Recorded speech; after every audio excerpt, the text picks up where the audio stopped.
Wah, wah gila nih. Woi sob, sini deh lu lihat nih. Gila, ini bangunan tua banget. Kayak muka lu. Enak aja lu kalau ngomong sembarangan.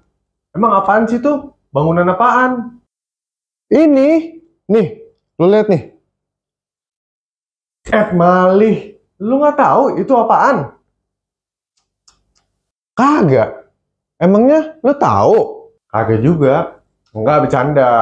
Itu namanya kerajaan Kutai, sob. Itu kerajaan tertua di Nusantara.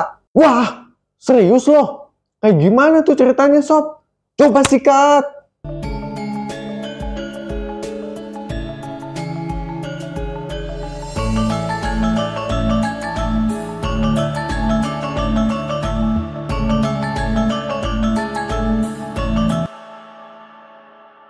Halo Sobat Budaya, balik lagi ke Rus and History Channel yang mengupas nilai sejarah, legenda, dan budaya agar tidak terlupakan sampai generasi berikutnya.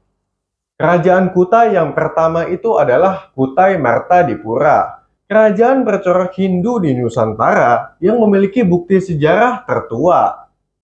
Berdiri sekitar abad keempat, kerajaan ini terletak di Muara Rekaman, Kalimantan Timur, tepatnya di hulu Sungai Mahakam. Nama Kutai diberikan oleh para ahli yang mengambil dari nama tempat ditemukannya prasasti yang menunjukkan eksistensi kerajaan Kutai, dan memang sangat sedikit informasi yang dapat diperoleh. Jadi gimana kita bisa menelaah kerajaan Kutai kalau peninggalan arkeologi cuma sedikit? Santai dulu sob, ada informasi yang bisa diperoleh dari yupa atau prasasti dalam upacara pengorbanan yang berasal dari abad keempat. Ada 7 buah yupa yang menjadi sumber utama bagi para ahli dalam menginterpretasikan sejarah kerajaan Kutai. Prasasti yupa diidentifikasi sebagai peninggalan asli dari pengaruh agama Hindu dan Buddha yang menggunakan bahasa Sanskerta dengan huruf Pallawa. Dari prasasti inilah kemudian ditemukan nama Raja Kudungga sebagai founding father kerajaan Kutai. Nama Maharaja Kudungga ini ditafsirkan oleh para ahli sejarah sebagai nama asli Indonesia yang belum terpengaruh dengan bahasa India. Sedangkan keturunannya seperti Raja Mulawarman dan Aswawarman diduga memiliki pengaruh besar budaya Hindu dari India. Kenapa bisa punya pengaruh budaya dari India, sob? Itu karena kata Warman di setiap akhiran namanya berasal dari bahasa Sanskerta yang biasa digunakan oleh masyarakat India bagian selatan di. Inilah yang mengakibatkan banyak orang menyebut bahwa kerajaan Kutai merupakan kerajaan yang bercorak Hindu dengan pengaruh budaya India yang begitu kental. Tak heran jika pola kehidupan pada masa itu juga menyerupai kehidupan kerajaan-kerajaan Hindu di India. Yupa adalah tugu batu yang berfungsi sebagai tugu peringatan yang dibuat oleh para Brahmana atas kedermawanan Raja Mulawarman. Dari salah satu yupa tersebut diketahui bahwa raja yang memerintah kerajaan Kutai saat itu adalah Mulawarman. Namanya dicatat dalam yupa karena kedermawanannya menyedekahkan 20.000 ekor sapi kepada kaum Brahmana. Terdapat 21 maharaja yang memerintah Kutai Martadipura. 3 diantaranya sangat terkenal, yaitu Kudungga, Asmawarman, dan Mulawarman. Kudungga merupakan raja awal pendiri kerajaan Kutai Martadipura dengan gelar Maharaja Kudungga Anumerta Dewa Warman yang memerintah sekitar tahun 350 Masehi atau abad keempat Masehi. Oh, jadi jabatan raja itu udah ada sejak awal ya? Pada awalnya, kerajaan Kutai yang dipimpin oleh Kudungga belum berkedudukan sebagai raja, sob, melainkan sebagai pemimpin komunitas atau kepala suku. Kutai Martadipura pada masa Kudungga belum mempunyai sistem pemerintahan yang teratur dan sistematis, dan mulai dari sinilah seluruh pengganti raja akan dipilih secara turun-temurun dari kalangan keluarganya. Setelah era Kudungga, pemerintahan kerajaan digantikan oleh anaknya yang bernama Raja Aswawarman. Aswawarman adalah anak Raja Kudungga. Ia juga diketahui sebagai pendiri dinasti kerajaan Kutai sehingga diberi gelar Wangsakerta, yang artinya adalah pembentuk keluarga. Dalam sejarah atau tepatnya di Prasasti Yupa menjelaskan bahwa Raja Aswawarman telah melakukan perluasan wilayah kerajaan. Perluasan wilayah ini dilakukan dengan hal yang sangat unik karena Raja Aswawarman membuat suatu kegiatan yang di dalamnya dilakukan pelepasan kuda. Dari kuda yang dilepaskan itulah jejak dari kaki kuda akan dijadikan sebagai batas wilayah kerajaan. Kegiatan ini pada masanya dikenal dengan nama Upacara Asmaweda. Jadi Aswawarman itu punya berapa anak, Sob? Kalau kata Pak Owi, 2 anak lebih baik, Sob. Aswawarman memiliki 3 orang putra, Sob, dan salah satunya adalah Mulawarman. Dari Yupa diketahui bahwa pada masa pemerintahan Mulawarman, kerajaan Kutai mengalami masa keemasan dan sangat banyak memberikan kontribusinya pada kerajaan. Rakyat kala itu merasakan kehidupan yang tentram dan nyaman, sampai suatu saat kerajaan mengalami masa kejayaannya, di mana diadakan suatu kegiatan berupa kurban emas yang sangat melimpah. Wilayah kekuasaannya meliputi hampir seluruh wilayah Kalimantan Timur. Mulawarman adalah anak dari Aswawarman dan cucu dari Kudungga. Nama Mulawarman dan Aswawarman sangat kental dengan pengaruh bahasa Sanskerta jika dilihat dari cara penulisannya. Kudungga adalah pembesar dari kerajaan Champa Kamboja yang datang ke Indonesia. Dan Kudungga sendiri diduga belum menganut agama Hindu. Masa keemasan Kutai Martadipura bisa dilihat dari beberapa aspek, yaitu 1. Aspek sosial. Kehidupan sosial di kerajaan ini ditandai dengan adanya golongan terdidik dalam jumlah yang banyak. Golongan terdidik ini menguasai bahasa Sanskerta serta huruf Palawa. Adapun golongan tersebut adalah golongan Brahmana dan Ksatria. Golongan Ksatria terdiri dari kerabat Raja Mulawarman pada masa itu. Hal tersebut dibuktikan dengan adanya upacara pemberkatan seseorang yang memeluk agama Hindu, di mana para Brahmana memakai bahasa Sanskerta yang sering digunakan pada prosesi adat tertentu, namun sulit untuk dipelajari. Oleh sebab itu, dapat disimpulkan bahwa pada masa itu, para Brahmana memiliki intelektual yang tinggi. 2. Aspek politik. Pada masa pemerintahan Raja Mulawarman, stabilitas politik begitu terjaga, dan sistem politik menjadi kekuatan yang besar pengaruhnya dalam memimpin suatu kerajaan. Hal tersebut juga disebutkan di Prasasti Yupa bahwa Raja Mulawarman dikatakan menjadi raja yang berkuasa, kuat, serta bijaksana. Wah, isi Prasasti Yupa pasti sakral tuh. Nggak kayak isi dompet gua, cuma bon Indomaret. Secara jelas, isi Prasasti Yupa tersebut adalah Sang Maharaja Kudungga yang amat mulia mempunyai putra yang mansyur bernama Sang Aswawarman. Ia seperti Sang Ansuman, Dewa Matahari, dengan menumbuhkan keluarga yang sangat mulia. Sang Aswawarman memiliki 3 putra, seperti api yang suci berjumlah 3. Yang terkemuka dari ketiga putra itu ialah Sang Mulawarman, raja yang baik, kuat, dan bijaksana. Sang Mulawarman telah melakukan kenduri dengan emas yang amat banyak.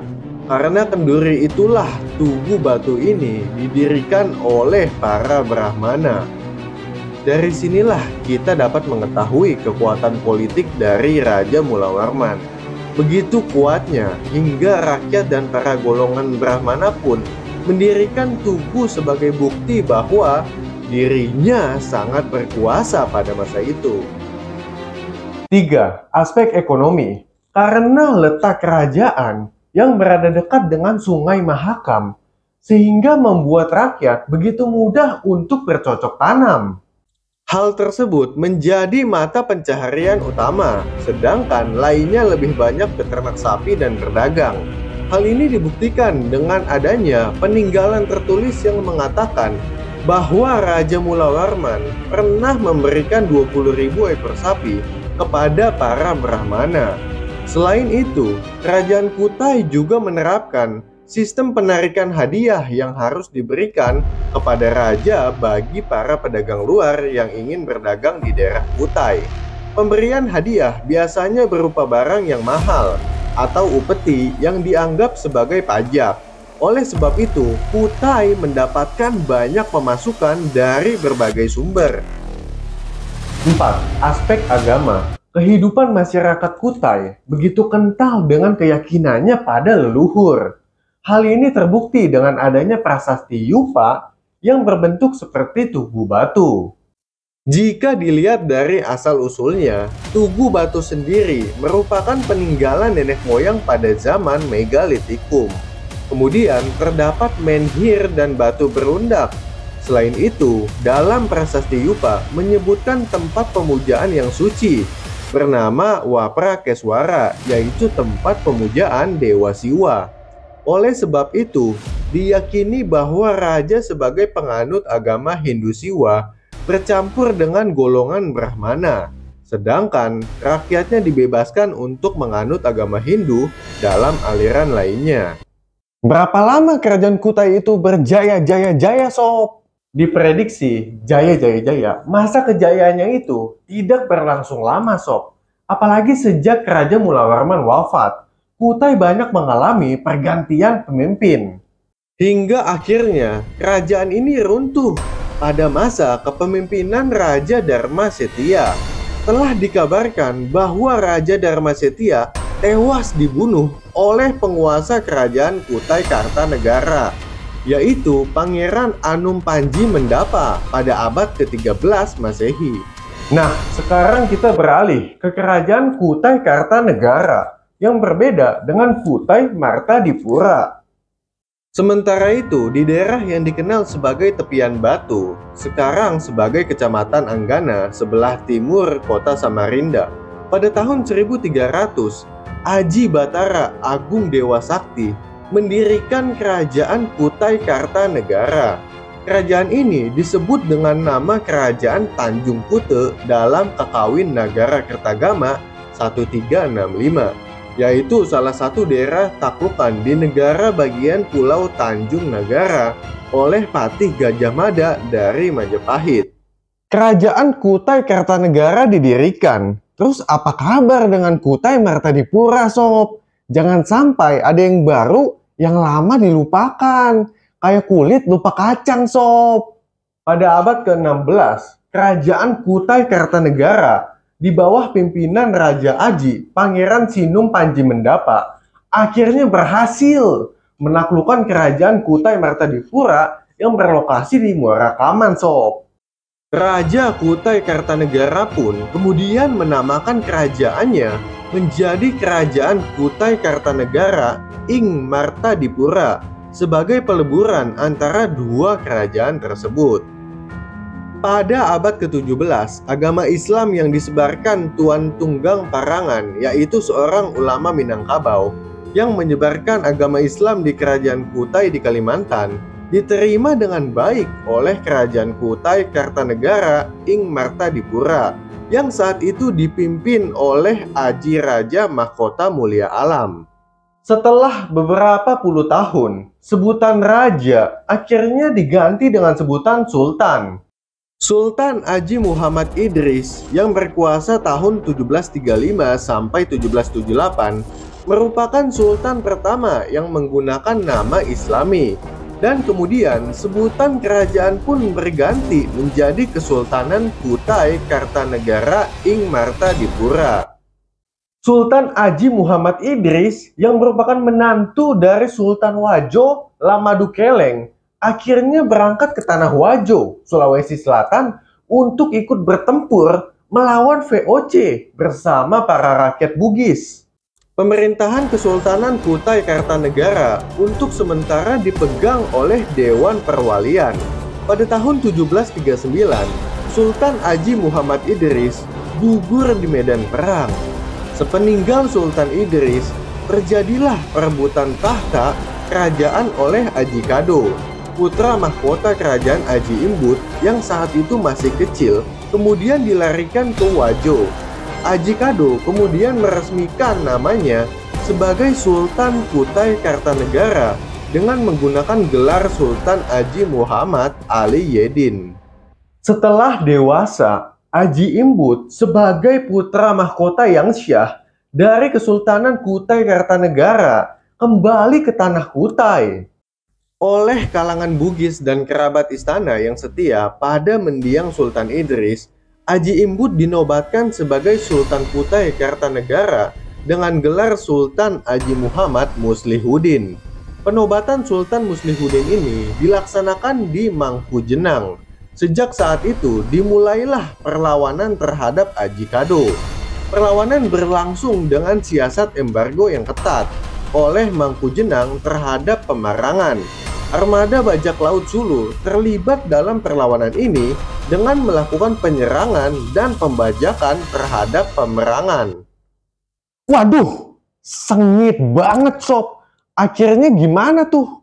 Nah, pada tahun 1778, Haji Kado sempat minta bantuan ke VOC sob. Namun sayangnya bantuan itu nggak dikabulkan. Pada tahun 1780, Haji Imbut berhasil merebut kembali ibu kota Pemarangan dan secara resmi dinobatkan sebagai Sultan dengan gelar Sultan Haji Muhammad Muslihuddin di Istana Kesultanan Kutai Kartanegara. Haji Kado dihukum mati dan dimakamkan di Pulau Jembayan. Haji Imbut dengan gelar Sultan Haji Muhammad Muslihuddin memindahkan ibu kota Kesultanan Kutai Kartanegara ke tepian Pandan pada tanggal 28 September 1782. Perpindahan ini dilakukan untuk menghilangkan pengaruh kenangan pahit masa pemerintahan Haji Kado dan Pemarangan dianggap telah kehilangan tuahnya. Nama tepian Pandan kemudian diubah menjadi Tangga Arung yang berarti rumah raja. Lama-kelamaan, Tangga Arung lebih populer dengan sebutan Tenggarong dan tetap bertahan hingga kini. Pada tahun 1844, dua buah kapal dagang pimpinan James Erskine Murray asal Inggris memasuki perairan Tenggarong. Murray datang ke Kutai untuk berdagang dan meminta tanah untuk mendirikan pos dagang serta hak eksklusif untuk menjalankan kapal uap di perairan Mahakam. Namun, Sultan A.M. Salehuddin mengizinkan Murray untuk berdagang hanya di wilayah Samarinda saja. Murray kurang puas dengan tawaran Sultan ini. Setelah beberapa hari di perairan Tenggarong, Murray melepaskan tembakan meriam ke arah Kedaton dan dibalas oleh pasukan kerajaan Kutai. Pertempuran pun tak bisa dihindari. Gile, sampai ada tembakan meriamnya sob. Sama kalau lagi berantem sama cewek, mending diam daripada meriang. Armada pimpinan Murray akhirnya kalah sob dan melarikan diri menuju Laut Lepas. 5 orang terluka dan 3 orang tewas dari pihak armada Murray, dan Murray sendiri termasuk di antara yang tewas tersebut. Insiden pertempuran di Tenggarong ini sampai ke pihak Inggris.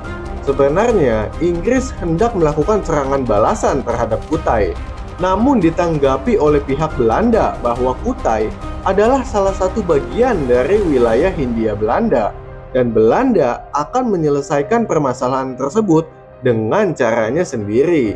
Kemudian Belanda mengirimkan armadanya di bawah komando Tehoff dengan membawa persenjataan yang lengkap. Setibanya di Tenggarong, armada Tehoff menyerang Kedaton Sultan Kutai. Terus akhirnya Sultan Haji Muhammad kemana dia? Kemudian Sultan Haji Muhammad Salehuddin diungsikan ke kota Bangun sob.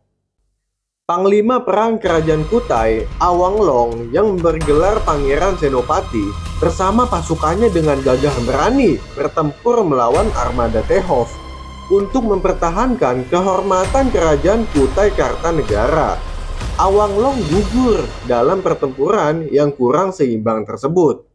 Pada tahun 1888, pertambangan batu bara pertama di Kutai dibuka di Batu Panggal oleh insinyur tambang Belanda yang bernama Jacobus Hubertus Menten. Menten juga meletakkan dasar bagi eksploitasi minyak pertama di wilayah Kutai. Kemakmuran wilayah Kutai pun nampak semakin nyata, sehingga membuat Kesultanan Kutai Kartanegara menjadi sangat terkenal pada masa itu. Royalti atas pengeksploitasian sumber daya alam di Kutai diberikan kepada Sultan. Sejak awal abad ke-20, ekonomi Kutai berkembang dengan sangat pesat sebagai hasil pendirian perusahaan Borneo Sumatra Trade Co. Wah, berarti waktu itu Kutai dapet cuan lumayan tuh Sob ya. Boleh nggak tuh minta dikit buat modal nikah Sob?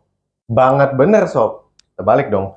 Bener banget Sob. Pada tahun-tahun tersebut, kapital yang diperoleh Kutai tumbuh secara mantap melalui surplus yang dihasilkan tiap tahunnya.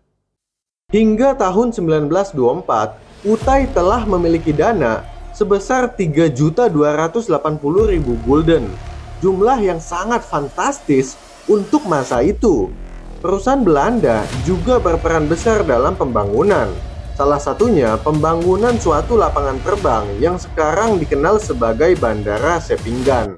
Indonesia merdeka tahun 1945. 2 tahun kemudian, Kesultanan Kutai Kartanegara dengan status daerah swapraja kemudian dimasukkan ke dalam Federasi Kalimantan Timur. Kemudian pada 27 Desember 1949 masuk dalam Republik Indonesia Serikat.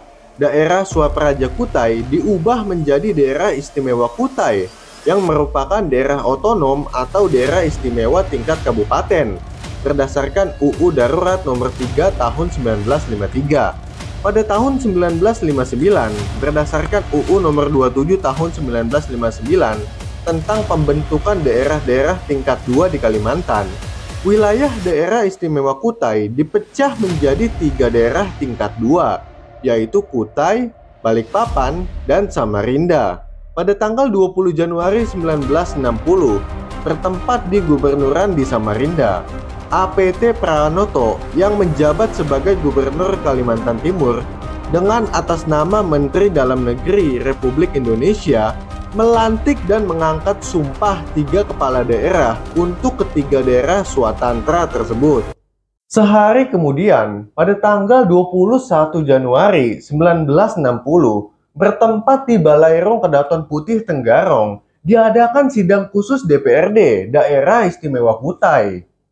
Inti dari acara ini adalah serah terima pemerintahan dari kepala-kepala daerah istimewa Kutai, Sultan Aji Muhammad Parikesit, kepada Aji Raden Patmo sebagai Bupati Kepala Daerah Tingkat 2 Kutai, Kapten Sujono atau Wali Kota Samarinda, dan A.R. Safid Muhammad sebagai Wali Kota Balikpapan.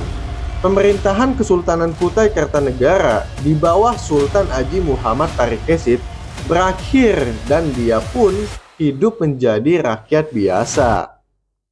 Oke Sobat Budaya, selesai sudah pembahasan panjang kita mengenai kerajaan tertua di Nusantara yang bercorak Hindu, yaitu Kerajaan Kutai Martadipura dan Kutai Kartanegara.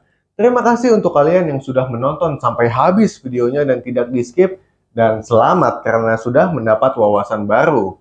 Dan di ujung akhir kata, jangan kemana-mana karena setelah ini akan ada kuis yang pastinya sudah kalian tunggu-tunggu. Hihi, ternyata seru banget ya dengerin cerita sejarah kerajaan Kutai Kartanegara dan Martadipura. Baru tahu ternyata itu kerajaan tertua di Nusantara pada waktu itu.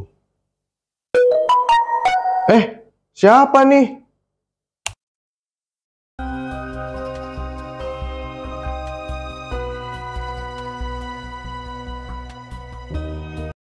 Nah, itu dia Sobat Budaya. Jadi buat kalian yang sudah mengetahui jawaban kuis dari chat yang dikirim Sobat Budaya ke Andi, Kalian bisa langsung tulis di kolom komen. Dan seperti biasa, pemenangnya akan diumumkan di next konten. Jadi jangan lupa support channel ini dengan klik subscribe, nyalakan loncengnya supaya kalian tidak ketinggalan konten-konten yang akan datang.